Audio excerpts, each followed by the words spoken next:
Hi, I'm Kevin Delaney. I'm the editor-in-chief of Quartz. We're joining us here in the Accenture studio in the Hotel Belvedere in Davos for a discussion about disruption that's not like every other discussion about disruption here this week. This discussion is looking at a 20-year time frame. So what is the slow burn, long-term discussion, not the fast sort of cryptocurrency quick hit. We're looking at how businesses actually deal with this stuff. We have three great panelists here. We have Paul Jacobs. He's the executive chairman of Qualcomm. He's been a tech pioneer for about 25 years and has been involved in some foundational mobile technologies. Next to him, we have Omar Abbosh, who's the chief strategy officer at Accenture and handles a lot of the strategy and innovation practices within Accenture. And we have Stuart Butterfield, who's the co-founder and CEO of Slack, the communications platform that's used by a lot of companies like our own company. Prior to that, you were a co-founder of Flickr, which was then sold to Yahoo. So we're going to talk about disruption. I want to start to frame this discussion by saying, actually, that people who are watching us live on Facebook can leave a question in the comment section or on Twitter using the hashtag IndustryX0. So that's hashtag IndustryX0. So I want to start by, we're talking about long-term disruption and how you see it coming. And for some perspective on this, I want to ask each of you briefly, what's the most significant disruption of the last 20 years, you think, if you're actually to look back? Stuart, do you want to start? I don't want to pick a favorite, so how about media? I think it's an enormous disruption. I know that personally. Yeah, and you're doing some disrupting. But retail, energy, I think there's a lot of deep technology changes driven by smartphone adoption, the change in our behaviors, which I think is probably the best measure of innovation, like the actual change in human behavior. Yeah. It's been pretty profound, compared to late 90s, just after the Netscape IPO, it's a totally different world. Great. Omar, what's your answer? So actually, I was going to go to hydraulic fracturing and gas, which is a big deal in energy space, but I'll give you one that's Stuart took them all, I think, actually. What's going on in genomics? So the cost point of analyzing genes has dropped so massively that we're beginning to see large-scale change in biotech and so science. That's the sort of slow burn in the labs change that 20 years later change medicine, change life sciences in a very big way. Great. Paul? I'd say all of these things, the shift from manufacturing your own things to outsourcing them to Asia, and the shift, to the east, and how much that's changed a lot of the dynamics and probably brought some of the populist impulses that we have today with manufacturing jobs going away and going to other places. So like 20 years ago, you had U.S. companies like Motorola who had their own plants in Texas and that sort of thing. A lot of that has moved. If you look at our revenue sources, the United States went from almost all of it to almost none of it. So this may be an obvious question. We're talking about disruption over 20 years. Is the real question, or is that the same as asking technology change over 20 years? Is that essentially what this question is about? And if you're a CEO of a business, you're trying to identify technology shifts that affect your business? I mean, technology mediates it, but then it's sort of the knock-on effects, and sometimes it's an older technology repurposed. So I don't think it's entirely technology. The outsourcing that I talked about, there was obviously technology mediation to it that allowed you to send things over, but it wasn't fundamentally because of technology. It was actually fundamentally because there was a population in, say, China that was coming into the workforce and they were willing to work at lower wages. So yes, technology does do a lot, and many disruptions you can think of off the top of your head were created by technology. But in that case, it was a business model. A business model also. Well. And think about global terrorism also as another thing which internet helped, but it was also the rise of religion and different points of view around the world and some geopolitical things. So how do you see disruption coming? It's like it's easier at least to look back over the last 20 years and name the things that you all named. Looking ahead, obviously there's some degree of uncertainty in just about everything. But maybe Omar, like how do you recognize what really matters? And then maybe we'll talk about how you structure as a leader of a company a kind of practice or a structure around that. I mean, you're asking a terribly hard question, so I don't want to pretend I have the answers. When I think about the long form of disruption, I agree 100% with Paul here. You get societal factors. So society changes, because millennials have different habits. So the circular economy, the sharing economy, combined with tech innovation, combined with new regulation, and then sometimes a perfect storm emerges around a company that can surprise them. But when people think of disruption, they're thinking of Netflix, Blockbuster, bam, quick. That's actually not the main form. The main form is just a squeeze on profitability over time, where one particular business model bumps into some brand new innovation that supersedes it. And the older business model struggles to adapt and evolve to the new way of doing things. And so they don't die, but they get squeezed over time. That reduces their investment capacity so they can't renew themselves. Now, if you're a tech company, I think it's a bit different because technologies do have a habit of, particularly in the internet era, of spiking as you get mass diffusion of some new thing that people like, but eventually you get market saturation. And then the risk is that the thing comes down when the next one comes along. So finding your second act as a tech company has proved to be very difficult for many corporations. Yeah. And Stuart, Slack is a relatively well-established, but still a relatively young company. Do you think, a sort of 20-year tectonic time frame, and how do you kind of integrate that into your current strategy, operations, and so forth?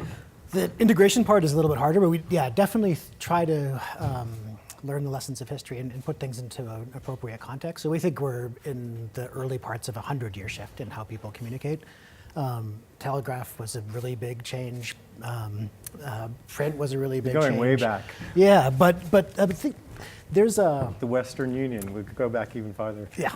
So there's a Bible of Silicon Valley tech management, high output management by Andy Grove. Yeah, and what's fascinating is it was written in the kind of early mid-'80s. Yeah. And there's a preface to more recent editions that was written in 1989 where he says, hey, everything I told you in this book is true, but let me tell you about this crazy new thing called email, because I think it's really going to change a lot. Yeah. We're still on that same trajectory. It's not, people talk about Slack as an email killer, and I think it does massively reduce the use of email internally.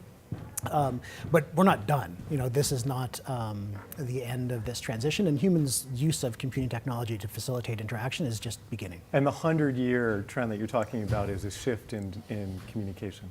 Yeah, I'm talking maybe since ARPANET, from the 70s to now. And that's still playing out. How do you think, Omar raised this question, you're a tech company and you're 5 or so years old. Do you already have to start thinking of a second act? Yeah, I think we're very early into our first act, but we spent a lot of time thinking about that. Yeah. But did your first act actually go linearly? Because most startups are pivoting a lot and they're having to readjust. And so, I kind of feel like you're actually in a disruption while you're building yourself. That's how we were when we started out. We thought we were going to be this one model, and we said, oh, well, that's not really working. We're going to do this and that. And I kind of feel like that's the way a startup has to. They sort of disrupt themselves and others all at the same time. And that's the story of Stuart's companies. Yeah. Basically, you build something as a tool, and then that winds up being your business, right? So we did a very hard pivot from massively multiplayer gaming to enterprise software. However, different planets. Yeah. There is this kind of continuum on a strategic fitness landscape where, let's say, at one end, 2002, Barnes & Noble, Blockbuster, where pretty much no matter what you did, it was going to be a very difficult few years. Yeah. There might have been some Hail Mary bet the company move that they could have made. And we were fortunate enough to end up on the other end. And that's not something I'm bragging about. That was something that happened to us. But it means that we put a lot more effort into thinking about organizational structure, design, agility, and the people aspect. Because I think we're here, people are arguing about robots taking the jobs and AI, autonomous vehicles, which are now kind of old school, blockchain, blah, blah, blah, blah, blah. I tend to be more skeptical about all those things, but I have no idea, right? Mm-hmm. And the thing that I would suggest is going to be important to leaders is how well the organization is prepared to adapt once you know how you're going to have to adapt. Mm-hmm. Paul, you're 25 years in the tech industry. How have you managed this? It's sort of multiple waves of disruption, as you said, both internal and external. Also, at the time, the industry that you're operating in is exploding. What has proven most valuable as a practice to actually navigate that? So we have to think long term. It takes us 8 years from the idea of a new technology to actually get it into people's phones. So, and we're often early on those technologies too. So, it's like thinking that the best way to predict the future is to invent it. So you off kind of thinking about what are all the possibilities out there, And we have a nice business model which allows us to invest early and still win even if we're a little too early, which has happened in almost everything that we've done. You know, when we did the first app stores and smartphones and GPS in the phone, at the beginning people said, why are you sticking this stuff in my phone? I don't want it.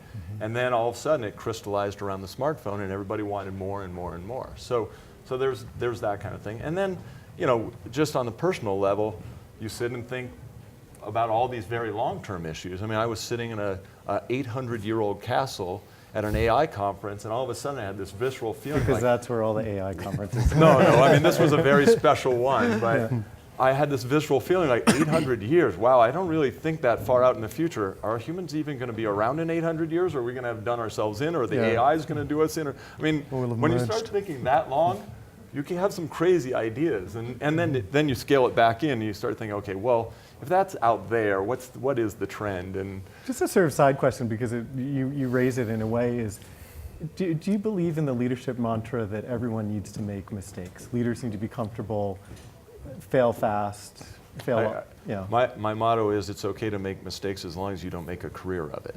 Yeah. So you don't want to be always making mistakes, and you definitely want to learn from them. But I would say almost every technology I can tell you about started off in a certain direction and had to adapt because you thought that you knew what was important, and as you got into it, you actually understood better and better what really was important. Yeah.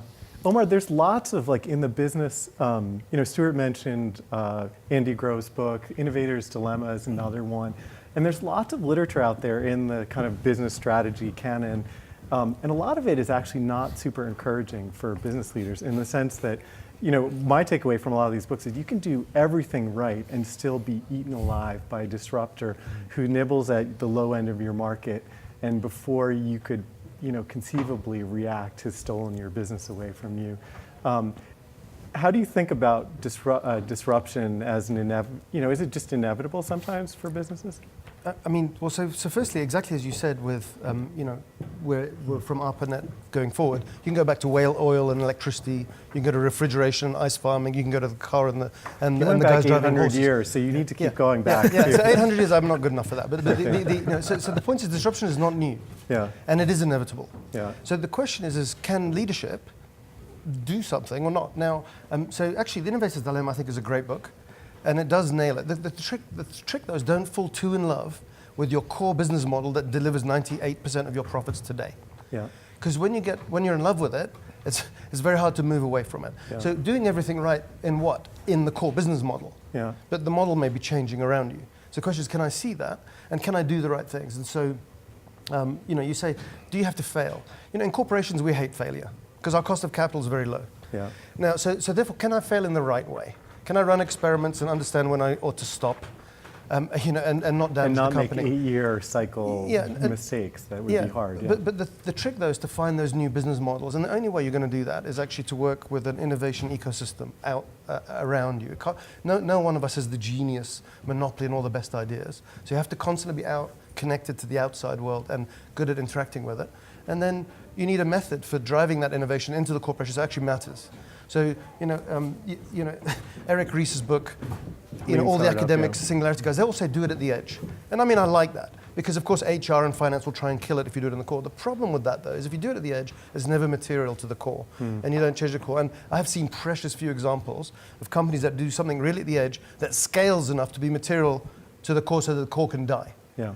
And so actually, I think you've got to be a bit cleverer than that, and then there are ways to get into that. Well, and Stuart, you know, you've talked about this already, but the example of Slack is a great example where you started off, and Flickr, I think, even started off as another video game company, right? Mm-hmm.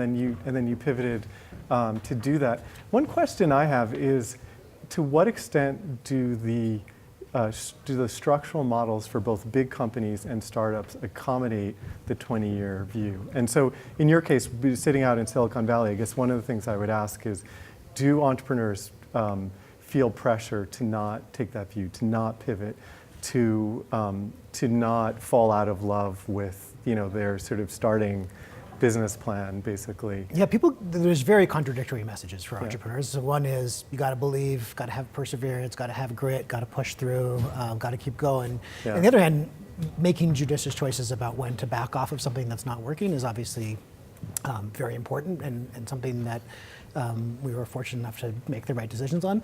But a lot of that stuff is just, incredibly powerful forces that, almost like currents. And if you can get on the right side of it, you're in a great position. So you obviously had a huge amount of foresight on the smartphone thing. There's hundreds of billions of new revenue that just wasn't a category that existed 10 years ago. That is such a powerful change that if you're on the wrong side, you're going to get crushed no matter what you do. And if you're on the right side, you're going to have a fantastic time. And we had the sense that, that this outsourcing was going to happen and things were going to get commoditized. And if we didn't find a way to add more value, not that that was the fundamental only thing we did, but we didn't add more value into the ecosystem, we were going to get commoditized and go away. So you just had to do it. And then we were all internet guys from the beginning. So we said, internet on the phone. We did some experiments. It looked good. We had some things that were very reinforcing in terms of products that we built. And they didn't necessarily win in the mainstream marketplace, but you understood viscerally this was going to be the way that the world went. And then you lean into that and push as hard as you can. And that works. And I just wanted to go back to something you were asking. So the way that we actually cause it to happen is we have a set of the company that's working farther out and a set of the company that's incredibly focused on meeting the schedule and this set of specifications and so forth. And that group fast follows the other one in the sense of the leading group has to go out, evangelize to a wireless operator a new technology, then get that into the handset manufacturer, and then they come to the chip business and say, hey, we need this technology. If you try and short circuit that, which we did with a couple of technologies, it actually doesn't work because it's that long process that actually refines the idea down to what actually matters and will work for the operator and the handset manufacturer and ultimately the consumer. So you've kind of just answered this, but I guess one question I want to put sort of in stark relief. You're leading a company, you sort of realize my business is being disrupted. I'm that graph in Innovator's Dilemma and they're coming for me. What advice would you give to someone who kind of woke up sweating in that situation? If somebody's going to eat your lunch, it should be you. Yeah. So that, when I took over, we were known for CDMA. Not even all of 3G, just CDMA. And I went out and bought a company that had the technology. It was the basis for what became 4G. And when we bought that company, we thought, we're just making this technology acquisition. We're going to go along this way. When we bought it and we went out and talked to the people that were supporting them, we realized, oh my God, everybody doesn't like us. They don't think we're providing the value that we think we're providing. We actually need to go out and be better partners with people. It wasn't even a technology thing. It was a realization that the business model was completely misunderstood and we had to go change all the way that we were doing business with our partners. Wow, that's really interesting. So what, Stuart, I want to pull you in because I know you probably look around, there are tons of companies that their pitch to VCs at least a few years ago was, we're the next Slack, we're better than Slack. Stuart's a smart guy, but we're smarter and we're better, and forget about eating email's lunch, we're gonna eat Stuart's lunch. How do you think about the barriers to being disrupted, to protecting your business, to, what are the barriers that you can put up to protect yourself along the way? I think in a lot of cases, both against startups and against much larger companies, so obviously we're competing with Microsoft. Now, it's hard to overestimate the impact of real customer love, and if you put customers first, and this sounds trite, and it's like the same advice that a million people are going to give you, if there's an insistence from the bottom up, that people get to use Slack at their companies, then it will happen one way or the other, especially in a very competitive job market. So when people are going out trying to recruit engineers, the engineers insist that they get to use Slack if they're going to come work at your company, then they will use Slack. As opposed to the heads of the IT departments, they're less critical over the long term. Yeah, well, it's a little bit of both for us. Yeah. We have tens of thousands of customers around the world, so there's 100 companies in the Fortune 100, so guess what? There's a lot of them that aren't that big, but there's also a lot of big ones, and the process is very different. I want to get back to something else. Go ahead. You're a real tech company. We're a software company. I think the idea of a tech company is on the cusp of going away. is PayPal a financial services company or a Yeah. tech company? Is Uber a tech company or is it a transportation company? And I think you can go down the list, because here you'll have Is Amazon a retailer? yeah, and look at the kind of stuff that Walmart does. Very impressive on the technology side, and they wouldn't be able to operate that business without a real investment. That distinction is getting more and more blurred. So I think that goes to indicate that the company's ability to take advantage of the technologies needs to be as widespread as possible, or they will get disrupted. Yeah. Can I just Yeah, talk go about ahead. so the barrier to competition thing, I think that companies that build artificial barriers to competition become complacent and actually die from that. Yeah. And I actually think that it's much better if you subject yourself continuously to competition. Now I may be saying that because we're a tech company and we just try and drive new technology all Yeah. the time, but I think for us, if we weren't subjected to competition all the time, we would get complacent and not do a very good job and lose our soul. So I don't know, I'd be interested to hear how you square that. So Peter Thiel, among Peter Thiel's arguments, as a big prominent tech entrepreneur and investor, is that what everyone, I'm sort of bastardizing what he says, but Should aspire to. But monopoly is the goal, should be the goal of any entrepreneur. You want to get into a monopoly situation. That's the perfect business, which is different from what you said. I totally you think disagree that's with dangerous, that. yeah. I actually totally disagree So- with that. so and explain I a little actually more. agree with what Stuart said, that number one thing you want to do is make your customers love you for a lot of reasons, because you're a good partner to them, because you help their business, because you're sensitive to what they need and what they might not even realize they need, and you'll make the investment that they maybe can't make or they couldn't do it alone, and so you can do it for a lot of partners together. I think those are the ways that you actually build sustainable value and you keep the innovation going. Yeah. Because that's one of the things I think Qualcomm's done quite well. We've kept innovating. We've gone through multiple Gs of wireless technology. We've gone from voice to data, from feature phones to smartphones, from analog to digital. I mean, we've gone through all these, and now we have this new thing, which is the Internet of Things, which is we're going to take all this technology and put it in everything around us. Yeah. And that's going to be really about partnering. And so I think that's how you create a company that's sustainable, as opposed to saying, I'm going to be a monopoly and then I'm going to. Yeah. I want to jump in and sort of join up the 2 points, if I Yeah. may. So I 100% agree with these guys. I hate that, but I am. That if you deliver amazing need customer Peter experiences, Thiel here next year to yeah, if you deliver argue amazing with customer you all. experiences, then customers want you, and that's great. The question is, how do you do that? And so the answer is, I think we're hearing, is continual innovation Yeah. to allow you to constantly test what's working with them and evolve. But the problem is, innovation costs a lot of money. And to get from a core business to a new one actually takes investment at scale, massive investment. And I'm seeing the question here about how do you manage short-term we'll come to considerations, that quarter in to a quarter. second, yeah. And so the answer is actually, what I think Peter Thiel says is, don't come to me with an investment case that says there's a $100 billion market, I'm going to get 3% market share. It says, tell me that there's a $2 billion segment in a market, and you've got a plan to dominate that. Yeah. Because of course, real monopoly attracts regulation, which is one way of avoiding competition, but as we know, that's not very attractive in the long run. So the trick is how can I get scale Yeah. in a niche that then drives investment capacity? That then allows me to drive the innovation process to keep that keeps you reinventing myself. moving forward. So we have a question from Facebook, which is, when companies are judged quarter to quarter, how do you keep sufficient focus on the long term? Paul, I'm gonna hand that question to you. So I was in a session where a well-known person said, the quarterly results that you have are the results of actions you've taken well in the past. So Yeah. even though you are judged quarter to quarter, that's just a set of metrics that you are saying, okay, at this time here's how you measure it. But if you have to actually show that you're creating value over the long term.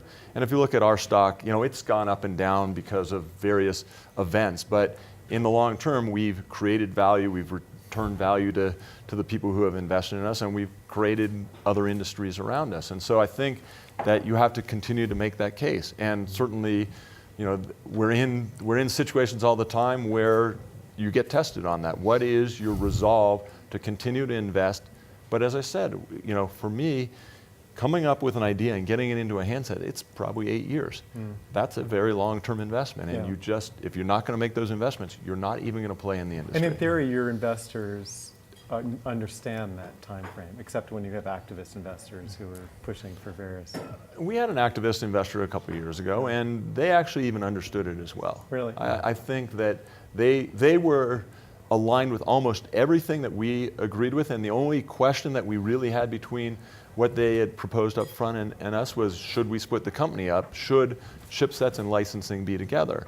And we brought in outside new directors, and we went through a very thorough process of looking at it, and the decision in the end was there were great synergies between the two, and they accepted it. So I have two last questions. I'm going to start with this one for you, Stuart. It's one of motivation. Like, as a leader, everyone's basically said, there's no sitting back and sitting and being complacent. Basically, you have to.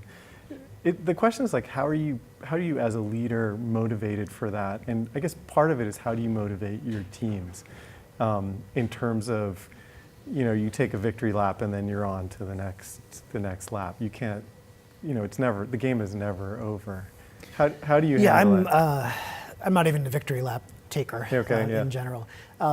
It's a phenomenal opportunity to get to play the game at this level. I feel like I never would have been in the NBA, obviously, but it's to get to that tier in whatever it is, in cultural endeavors, in business, in arts, in sports.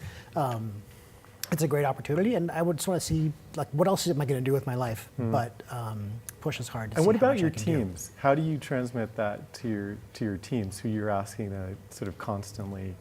I think it has to be an authentic ask and an authentic offer. Yeah. But we want to give people the opportunity to do the best work of their lives, and that's people really. There's plenty of points of contention between employers and employees at certain points, but there's a real point of alignment in the sense that people don't want to have just 20% of their abilities to contribute. Yeah. People want to be able to do more than is asked of them, to see how far that they can push it. So there's a real alignment there, I think, between leadership and between every employee, to see how much you can push, how much you can create, what you can do. And the failures are important as long as you're learning. In fact, I think one of I'm in the process of doing this, but hopefully one of the most motivating things will be really encouraging people to come to the meeting. What did we learn this week? Because if you learned something, then probably something went wrong. And, I love the analogy of video games, where no one is embarrassed, no one tries to minimize or justify or give an explanation for why they died when they're trying to jump over something in Mario Brothers. They just, that didn't work, I'm gonna try something else. That didn't work, I'm gonna try something else. That didn't work, I'm gonna try something else. And that's what we want. Yeah. Omar, what do you see in terms of leadership motivation to go through this sort of brutal, So firstly, the positions that those of us who get to work in these companies are so privileged that there's no brutal. There's nothing brutal. I mean, sometimes it's hard work, but people who do that, out of choice, because it's amazingly exciting. And Accenture is a 100% client services company, so we're only services. So if your personality is not the kind who wants to serve others, then probably you're going to self-select out and do something else. Yeah. And our people are super excited to learn about the modern stuff, the new experiences to deliver for their customers. And so rather than fearing disruption and change, they actually seek the new ways of doing things, because actually it helps make them more relevant individually and for the company and for their customers. And so of course there are tons of things as a leader you can do to engender energy and motivation and align incentives and all that stuff. But at the heart of it, people don't come to work typically to want to sit on their hands. They want to do something with their lives and make an impact. And I think as corporations, we have an opportunity to make amazing space for people to do that directly with customers and beyond in the wider society as well. And folks get jazzed about that. Paul, you've been on a marathon, and then I want to ask you all, looking ahead, what your guesses are about the next 20 years, if you had to, we'll come back in 20 years and evaluate the predictions. But you've been on a career marathon in this industry. How do you keep the motivation for yourself and your colleagues? I decided that the best way to lead people was by articulating a series of visions. And you always look out and say, what could be the next vision? And so the company started out with analog to digital. That was, we had the best digital communication theorists in the world. So it was kind of simple. And then we had a technology that we said, okay, this can change the world. And then we said, oh, well, the smartphone, you're going to integrate all these things together. And now we're into IoT. And every time you say there's this new vision of how we'll change the world, people get behind it. They love to be part of something like that. And with a vision, they can actually self-align too. It's sort of a magnetic compass that they know that their actions either align or they don't align. And then on top of that, you add the notion that you're doing stuff not, to create societal benefit for the world. And people want to be part of something larger than themselves. They want to go home at night and say, I did something that's going to improve the state of humanity, the state of the world, and get very, very motivated by that. And so that's worked extremely well for me as I was running the company. And I think a common mistake of executives, of leaders, is that they fail to articulate the next vision because they're still sort of in the final stage of their mind is of it. So looking forward 20 years, communications, what else, Stuart? What's the slow burn, but really tectonic disruption that you I'm glad we're not going to get graded because I don't think we're going to come back in 20 years and have to check on these. Yeah. While I'm a hard skeptic on the possibility of artificial general intelligence or human-like capabilities, I think there's a lot of mundane, kind of mind-numbing, repetitive work that humans right now have to do that they won't have to do because of the broad class of AI and machine learning techniques.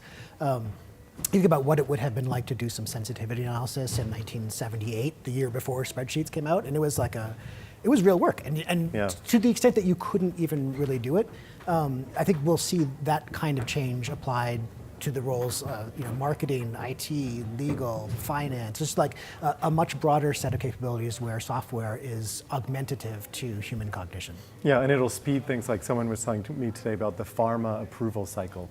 You can take a year out just by using some pretty applied AI there, and that's actually a big change over time. Omar, looking forward, what's your candidate for? So if I may, because I can't forecast, I'm going to pick a couple of areas that I think. So we always underestimate near-term change. Yeah. And we overestimate near-term change and underestimate longer-term change. Yeah. And I think we're going to see that in multiple areas. So combinations of technologies driving massive innovation is going to increase, not decrease. So today we talk about personalization. We think about pushing ads at you. Tomorrow we'll talk about personalization, and it'll be designing chemicals exactly for your DNA structure as an individual. And maybe, because I'm a specialist, you'll give me a sample of one of your hair follicles, and I'll design your own personalized shampoo. But I mean, for sure, that's the direction of travel. The AI thing, of course, everyone is talking about all the dislocative forces that are there. But I think people are vastly underestimating how much smarter AI can make all of us. How many jobs AI can do that humans could never have done, and therefore add to the value and utility in the economy. So I think there are a lot of very positive outcomes that have come out, but it won't be linear. Paul? I was going to say both of those things, and they both took them, so now I'm struggling for what. I fundamentally think AI is the biggest thing that we're going to make a lot of disruption and a lot of help. But then I guess maybe what are the societal impacts and implications of that is also interesting. In terms of employment and inequality. And also the fact that we have already done a very good job in making sort of basic things very inexpensive for the masses of people and raise the standard of living. And we're going to do that. We're going to improve healthcare for people globally, and we're going to get people basic food and water and education and do all of these kinds of things. And what does that leave us left to do? What are the scarce things that remain? Where are the places that we're going to go drive for? Do we just end up all in communism and sort of grayness, or are there still these incredible sparks? So I'm for the sparks. Okay, excellent. So we're going to stop there. We're out of time. I'm Kevin Delaney. I'm the editor-in-chief of Quartz. We're a global business news site at QZ.com. I have Stuart from Slack. We have Omar from Accenture. We have Paul from Qualcomm. Thank you for joining us here, and thank you for joining us on Facebook and online.